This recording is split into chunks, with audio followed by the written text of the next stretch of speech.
Hi guys, Lloyd from Bizzfo. Question and answer session again, and what we're going to cover is how do we actually track all the money I accumulate in my till, especially if the money is not removed from my till, and will my payouts for my suppliers and my staff actually impact that money. So let's have a look.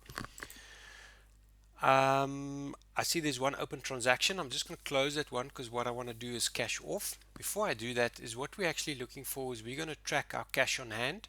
Our cash on hand is very specific to the shift we're doing, and you can see that we've got a total cash already, which is 35. So let's just close that transaction quickly. Righty, this was a test one done. I'm happy with that. Okay, back to cash up. So we've got 140 Rand in this case that has come in from the shift, and we already have 35 Rand that is either left over or could be in the safe. But we want to join this amount. So let's have a look. So I'm not going to do the money count. Let me just do the shift, closing the shift. And because I haven't counted the money, which we're going to do, you can just see that the 140 was added to the 35. So I'll do the money count last. And at this stage now, I can start doing my payouts because what we know we've got 175 in our draw. So let's do the following. Let's do 75 bucks. We say we bought some milk, specific supplier. So I am actually paying the supplier now. So yes, make a cash payment, sure. Okay, let's go back to cash up and see what has happened. Remember, we are doing a cash up still. So the system is saying, look, you've got 175. The total cash we are tracking now is sitting at minus 75. The moment I do the cash up, these totals will be combined. So it is quite normal for the system to appear like this. What I'm going to do now is I'm going to go to my menu. I'm going to do a staff payout. I'm going to say Bizzfo. We're going to pay Bizzfo, and method is cash, and we're going to pay them 50 bucks. This could be tips as well.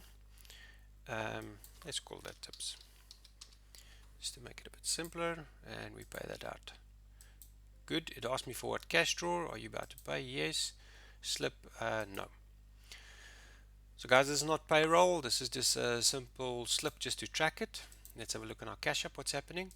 And it's making sense. We're sitting in minus 125. We haven't received any cash for the day. And what I'm going to do now is I'm just going to go and close my shift. Yes. No.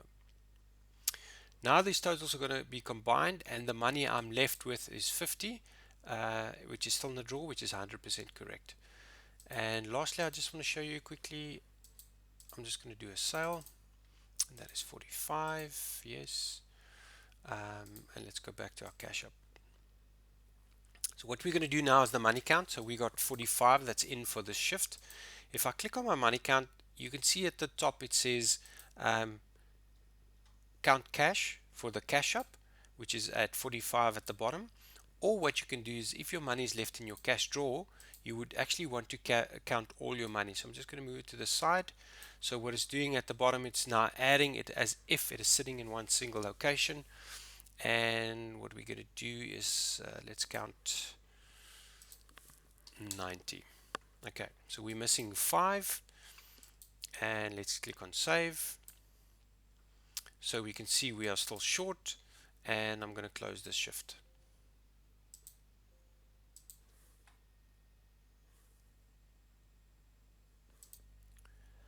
Alright, good. And again, the money was combined. If we look at our previous cash ups, we can also see the flow of the cash on hand. Sorry, I just double click that one. You can see the flow of the cash on hand as well, as you did it per shift. And then lastly, what we want to do is we now actually want to go and bank this money. So let's see how we do that. I'm going to click on money count, and then we've got a money drop. Just so you understand the screen as well, you can see at the bottom we've got cash in, that's your total. Your cash drop is 310. I've done it before, and that's your difference. So I'm going to drop, let's do 80. I'm just going to leave 10 bucks left. So the question would be, what do you do with your float? Again, look at the bottom, we got 240. So if I want, I can include my float if I want to count it or not, but that is up to you depending on what your float setting is. And let me go ahead and save that one. Maybe just before I save it, it is a bit confusing, so let's just go one step back. So I've opened a cash up, so I'm just going to refresh this drawer so it's sitting on 0. So when we do the money drop, it's going to look a bit different. There we go. So this is what I was expecting, because it picked up the balance from the previous cash up, so we're not going to do that, and I'm just going to drop 80. Okay, good. Click on save. There we go. So you'll see the description is money drop. You can see what the money identifiers was, and at the bottom we're sitting at 10. And now again, looking at our cash up, let's just do a refresher.